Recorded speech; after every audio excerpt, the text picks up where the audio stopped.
देवमोगरा माता का इतिहास। लगभग 1500 वर्ष पूर्व वर्तमान महाराष्ट्र राज्य के नंदुरबार जिले की अक्कलकुवा तहसील के पहाड़ी क्षेत्र में आदिवासी राजाओं का एक सुदृढ़ राज्य स्थापित था, जिसे दाब कहा जाता था। आज भी यह क्षेत्र हेलोदाब नाम से जाना जाता है, जहां दाब नामक एक गांव स्थित है। इन राजाओं को दाबले या दाब के राजा के नाम से जाना जाता था। उन्होंने विभिन्न आदिवासी जनजातियों के मुखियाओं को संगठित कर एक बड़ा साम्राज्य स्थापित किया, जिसे दाब मंडल कहा जाता था। इस मंडल के अंतर्गत विभिन्न क्षेत्रों को पाटी कहा जाता था, जैसे उत्तर में नोयरा पाटी, पूर्व में निम्बाड़ी पाटी, पश्चिम में आंबुड़ा पाटी और दुबला पाटी तथा दक्षिण में देह पाटी और मावचार पाटी। इस मंडल में नाहल, निम्बाड़ी, आंबुढ़ा, वसावा, दुबला, देहवाव्या, मावची आदि जनजातियां निवास करती थीं। प्रत्येक जाति का एक मुखिया होता था। दाब मंडल के पश्चिम में स्थित आंबुड़ा पाटी के प्रमुख शासक राजा तारहामल थे, जिनका शासन घाणीखुंट नामक गांव से चलता था।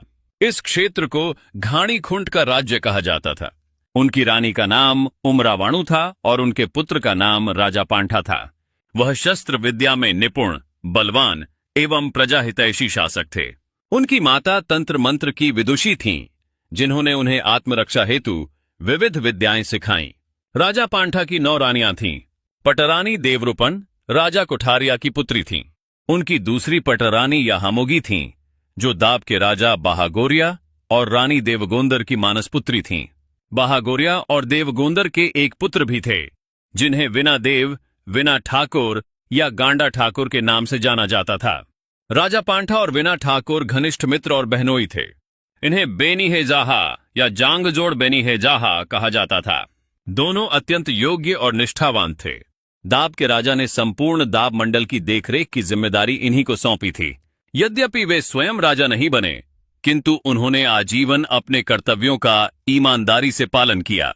एक लोक कथा के अनुसार याहामोगी मावचार पार्टी के एक धनी आदिवासी किसान की 7 बेटियों में से चौथी थीं। उनका सौंदर्य अद्वितीय था, जिसके कारण उनकी बड़ी बहनों के विवाह में बाधा उत्पन्न होने लगी। बहनों के तानों से व्यथित होकर याहामोगी ने घर छोड़ दिया और जंगलों में भटकने लगीं। उस समय क्षेत्र में 12 वर्षों का भयंकर अकाल पड़ा हुआ था। जंगल में मरणासन्न अवस्था में एक वृक्ष के नीचे पड़ी याहामोगी को शिकार पर निकले राजा बाहागोरिया ने देखा और उन्हें अपने घर ले आए। उन्होंने याहामोगी को अपनी पुत्री के समान पाला। याहामोगी को पोहली पांडर या याहा पांडर के नाम से पुकारा जाने लगा।